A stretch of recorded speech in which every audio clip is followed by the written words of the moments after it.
Subsídios. Lições Bíblicas. Jovens. Lição 1. Conhecendo o Evangelho de João.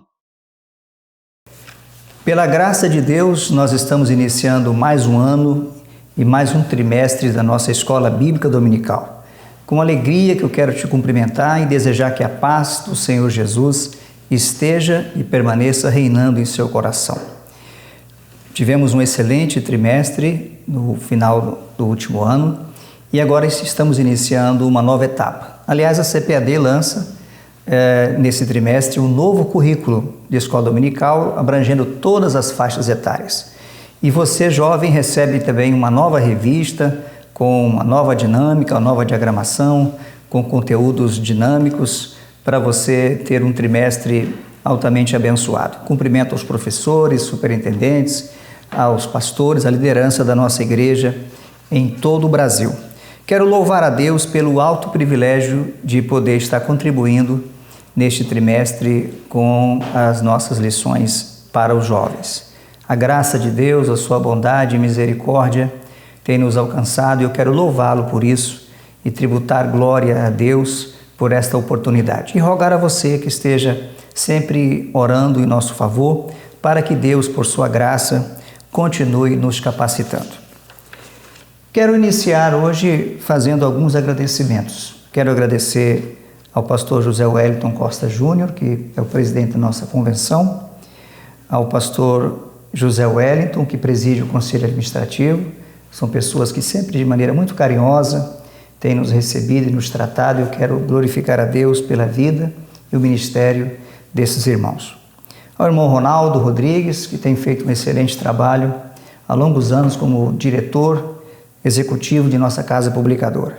Também agradecer ao irmão Alexandre Coelho, que me fez o convite em nome do irmão Ronaldo. Muito obrigado, irmão Alexandre, que Deus o abençoe sempre. Ao pastor Elienay, amigo, que é o consultor doutrinário e teológico da nossa casa, que Deus o abençoe. Também cumprimento o pastor Nelson, que é o presidente da convenção em Rondônia, onde pela graça de Deus faço parte, e ao pastor Sadraque Muniz, que nos preside ali na cidade de Ji-Paraná, Rondônia. Encerro meus agradecimentos nesse momento, agradecendo ao irmão e amigo pastor Marcelo Oliveira, que é o chefe do setor de educação cristã. Quero convidar você para fazermos uma breve oração para iniciarmos a apresentação da revista e também da primeira aula deste trimestre. Pai, em nome de Jesus, queremos te louvar por esta oportunidade. Quero pedir que o Senhor venha abençoar cada professor, cada aluno, cada um que está acompanhando, meu Pai, esta aula. E que o Espírito Santo do Senhor ilumine o nosso entendimento para compreendermos as revelações da Tua Palavra. Em nome de Jesus. Amém. Jesus, o Filho de Deus, é o tema da nossa lição desse trimestre. Estaremos estudando o Evangelho de João, o quarto Evangelho, que é também conhecido como o Evangelho do Filho de Deus. A nossa revista, como você sabe, é acompanhada do livro do trimestre. Esse é o livro de apoio que tem um conteúdo mais denso, mais detalhado, mais aprofundado sobre os temas que são tratados nas 13 lições. Portanto, a nossa recomendação é que, podendo, você adquira o livro que vai ajudar especialmente você, professor, com subsídios para a sua aula. Já na introdução do livro, por exemplo, nós fazemos uma síntese de todo o pensamento contido no livro de João, né? A visão de João, o propósito de João com o seu evangelho, né? O foco que João deu, que foi especialmente na doutrina de Cristo, a cristologia. Também tratamos, identificando o autor, apresentando as evidências internas e externas da sua autoria, né, no seu livro, apresentando a importância que o seu evangelho teve para a formação da doutrina cristã nos primeiros séculos, especialmente nas grandes controvérsias, os debates teológicos que se travaram dos primeiros concílios, até a cristalização da doutrina da Trindade e, de modo muito especial, da cristologia. Então, apresentamos aqui uma síntese dos sinais cristológicos que estão contidos no Evangelho de João. Mostramos a importância dele para a cristologia ortodoxa, que é muito importante nesse caso, inclusive, repito, fazendo referência aos concílios que foram influenciados com o Evangelho de João, que serviu muito aos pais da igreja, em consonância, inclusive, com as epístolas paulinas, especialmente de Efésios e de Colossenses, que também tem um conteúdo cristológico singular. E na nossa primeira lição, nós vamos fazer uma apresentação do Evangelho de João, conhecendo o Evangelho de João. O texto principal, o nosso texto áureo, é o versículo 14 do capítulo 1, que diz: "E o Verbo se fez carne, e habitou entre nós, e vimos a sua glória, como a glória do unigênito do Pai, cheio de graça e de verdade." O resumo da lição é: o Evangelho de João é essencialmente cristológico e singular em relação aos demais evangelhos. A singularidade de João reside especialmente no fato de que ele se dedicou não apenas a narrar os fatos ocorridos durante o ministério de Jesus, mas levar os seus leitores a uma visão para a eternidade, né? Falando do Verbo pré-encarnado, do Verbo antes do princípio. Ele usa aqui o verbo ser, né, no pretérito imperfeito, dando uma ideia de que Jesus, aquele que tinha estado com os homens, antes da criação, já existia como Deus eterno. Então, quando ele diz assim, que no princípio era o Verbo, ele está dizendo, ele existia antes de todas as coisas. Então está falando aqui no sentido de que ele era e que continua sendo. Então João ele descortina para nós a revelação em relação à eternidade. Ele não começa como os demais evangelistas, especialmente Mateus e Marcos, que falam da genealogia de Jesus, a sua origem humana. João fala da origem divina, né? Se é que nós podemos usar essa expressão, né? No nosso curto vocabulário, né? Porque Jesus como Deus, ele não teve princípio. Então esse princípio aqui de que João fala é o princípio da criação. E quando esse princípio aconteceu, Jesus já existia desde a eternidade como Deus. Então ele é incriado, ele é Deus eterno, né? Deus tal qual o Pai e tal qual o Espírito Santo. Aliás, isso ficou muito definido com os pais ou pelos pais da igreja, quando trataram da posição de Jesus na Trindade. São 3 pessoas, todavia um só Deus.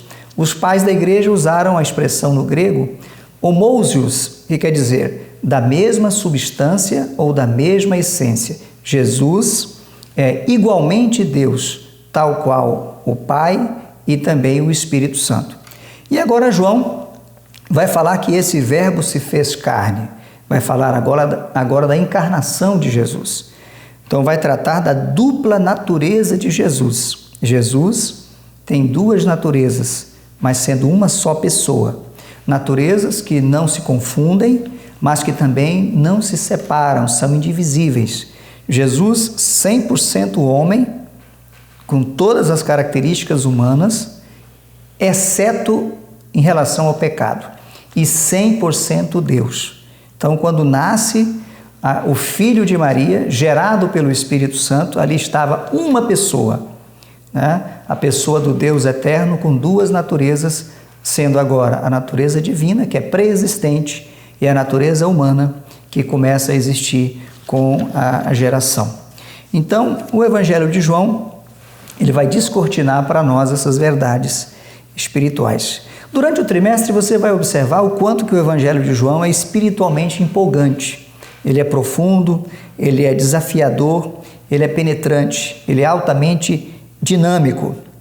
Nós vamos procurar caminhar com você durante esse trimestre, descortinando essas verdades profundas que estão contidas no Evangelho de João. Vamos fazer uma visão panorâmica do livro, apresentar o livro. Ele é singular, inclusive, em relação ao conteúdo. Para que nós tenhamos uma ideia, o Evangelho de João ele tem 90% aproximadamente de conteúdo exclusivo. Quando os três evangélicos circularam, né, e o Evangelho de João foi escrito depois, ele vem com um conteúdo exclusivo. 90% do que você lê, do que nós lemos em João, não se encontra nos evangelhos sinóticos, né? Mateus, Marcos e Lucas. E por que nós chamamos esses três evangelhos de evangelhos sinóticos? A palavra sinótico significa de uma mesma ótica, né? De uma mesma visão. Então, Mateus, Marcos e Lucas escreveram com uma mesma visão, que foi exatamente uma visão do ministério de Jesus, mais voltado às narrativas dos fatos, narrar os fatos. O Evangelho de João, a sua singularidade, além de ele trazer a eternidade de Cristo, ele também é mais teológico, né? João, ele não apenas narra os fatos, mas ele traz uma abordagem teológica do significado desses fatos. Por exemplo, enquanto Mateus, Marcos e Lucas narram milagres, João trata de sinais. Então nós vamos mostrar a diferença, né?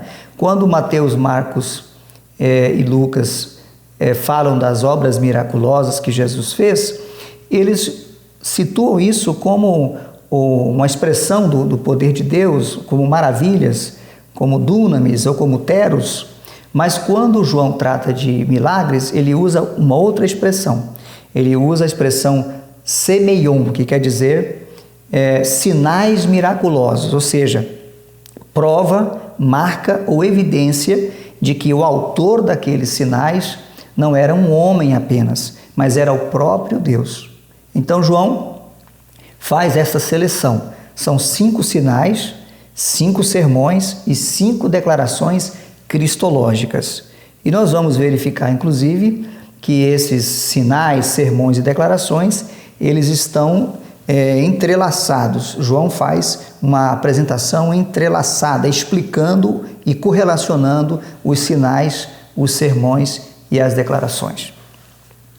A nossa leitura principal, ela está no primeiro capítulo do Evangelho, né, que vai falar exatamente sobre a apresentação do Cristo pré-existente. No princípio era o Verbo, e o Verbo estava com Deus, e o Verbo era Deus. Ele estava no princípio com Deus. Todas as coisas foram feitas por ele, e sem ele nada do que foi feito se fez. Nele estava a vida, e a vida era a luz dos homens. E a luz resplandece nas trevas, e as trevas não a compreenderam. Ali estava a luz verdadeira, que alumia todo homem que vem ao mundo. Estava no mundo, e o mundo foi feito por ele, e o mundo não o conheceu. Veio para o que era seu, e os seus não o receberam. Mas a todos quantos o receberam, deu-lhes o poder de serem feitos filhos de Deus, aos que creem no seu nome, os quais não nasceram do sangue, nem da vontade da carne, nem na vontade do varão, ou nem da vontade do varão, mas de Deus. E o Verbo se fez carne e habitou entre nós, e vimos a sua glória, como a glória do unigênito do Pai, cheio de graça e de verdade. Já nesses primeiros versículos, a gente compreende, verifica, e é importante que a gente ressalte isso, prezado professor, a profundidade teológica do Evangelho de João.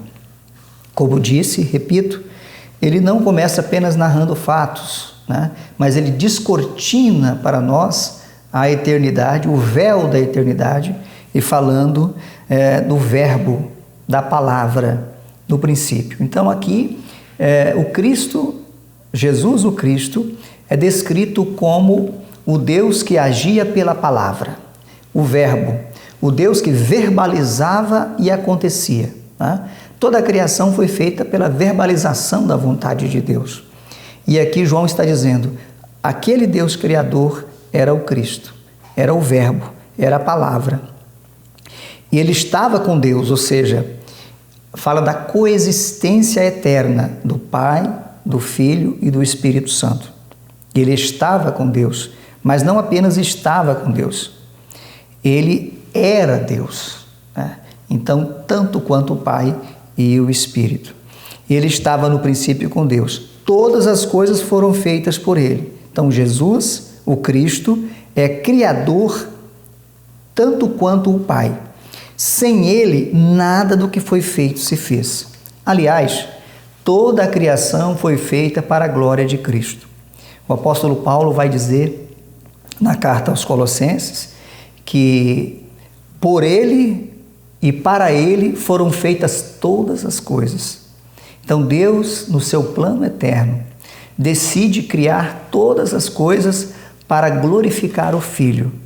Por isso que nada na nossa vida tem sentido ou valor se não for para glorificar a Jesus, para glorificar o Filho de Deus.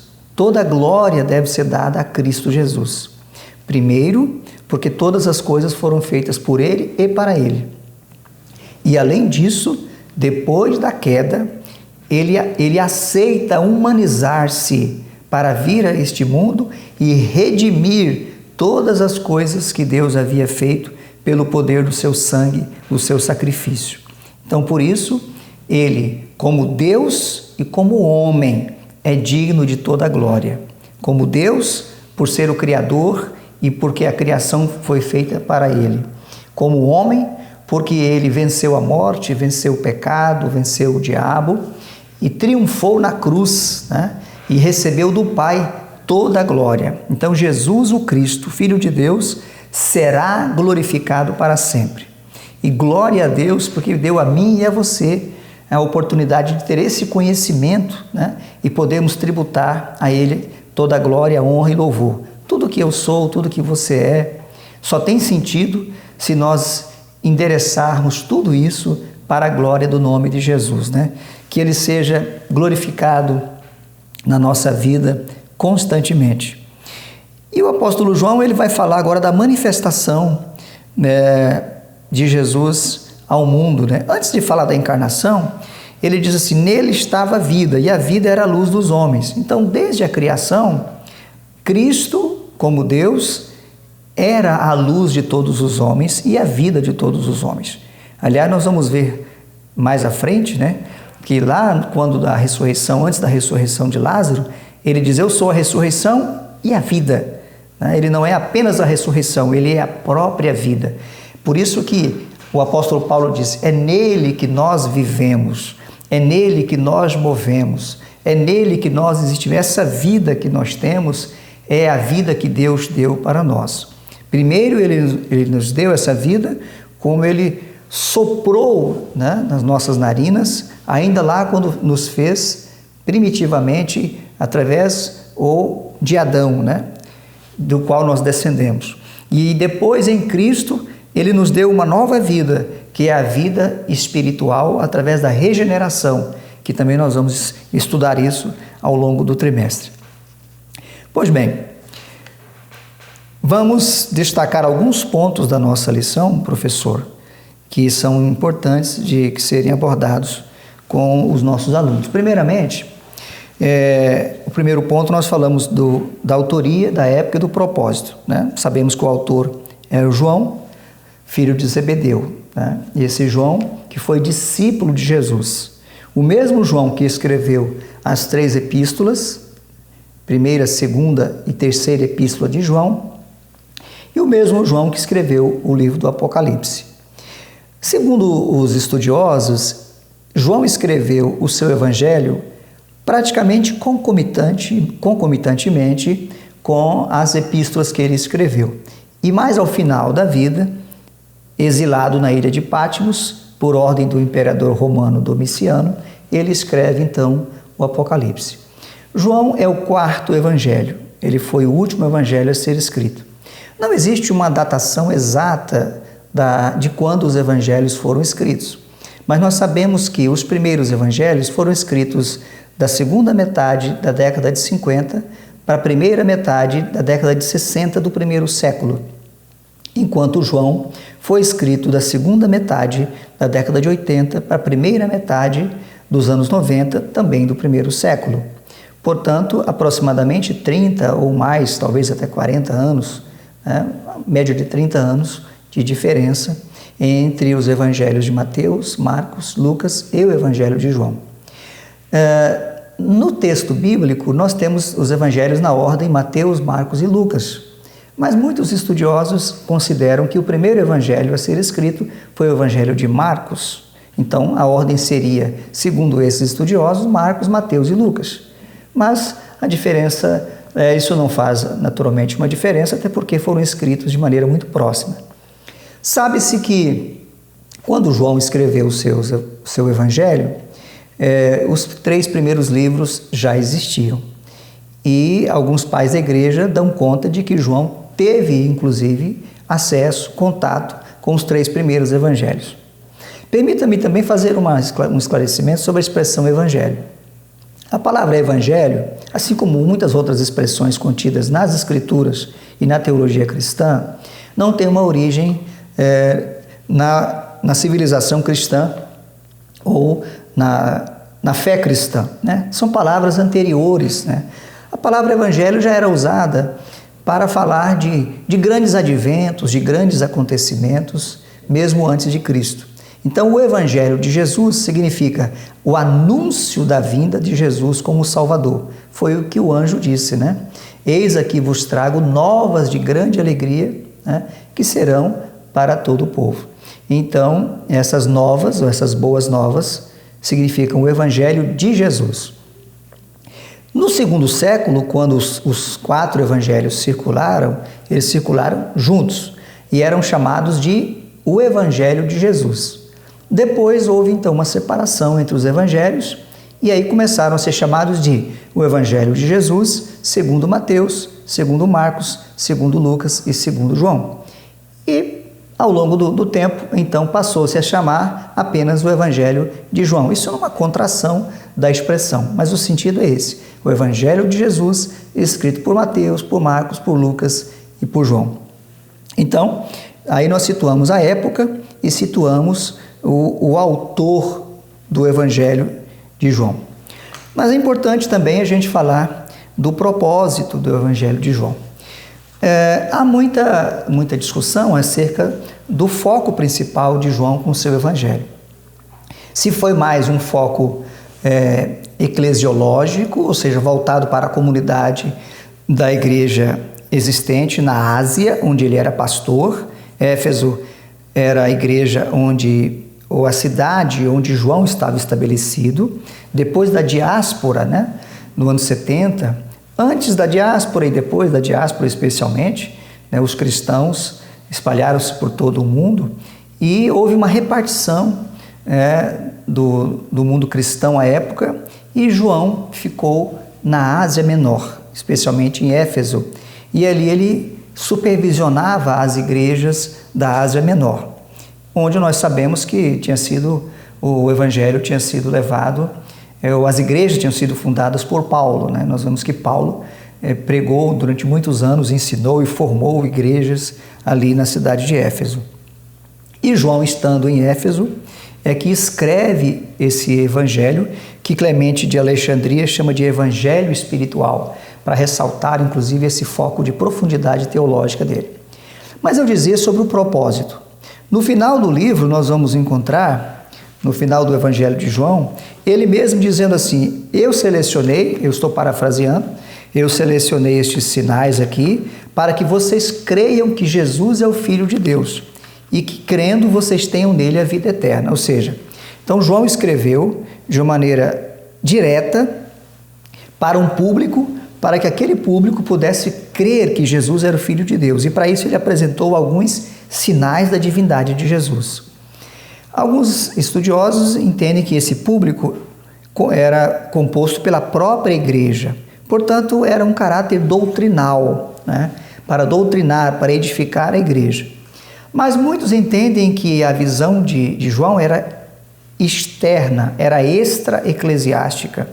Ou seja, ele estava refutando as heresias que já existiam na época. No primeiro século já existiam muitas heresias, especialmente contra a doutrina de Cristo.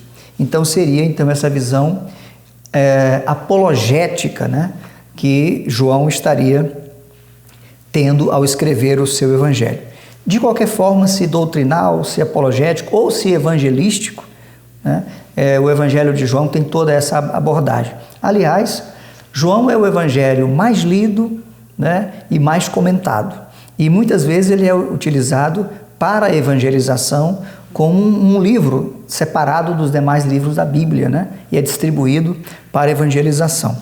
Então este é o propósito principal do Evangelho de João. Nós já abordamos aqui o tempo do Evangelho, né, e já falamos também o caráter evangelístico e apologético, né, ou doutrinal do Evangelho de João. Lembrando que a verdadeira apologética é a exposição das doutrinas bíblicas com graça e poder, pois somente a doutrina bíblica pode produzir fé e transformar corações. Ao longo do trimestre, creio que nós vamos falar um pouco mais desse assunto, que é a apologética, e expor o sentido ortodoxo, né, da palavra apologética.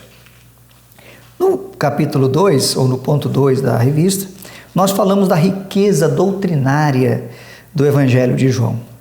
Primeiramente, a cristologia, a doutrina de Cristo, né? É uma riqueza surpreendente o conteúdo de João em relação à cristologia.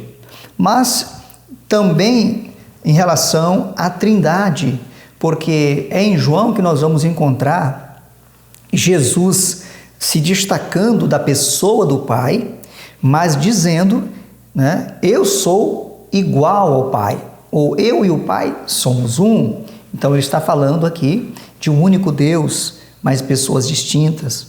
É em João que nós vamos ver também uma distinção muito clara da pessoa do Espírito Santo.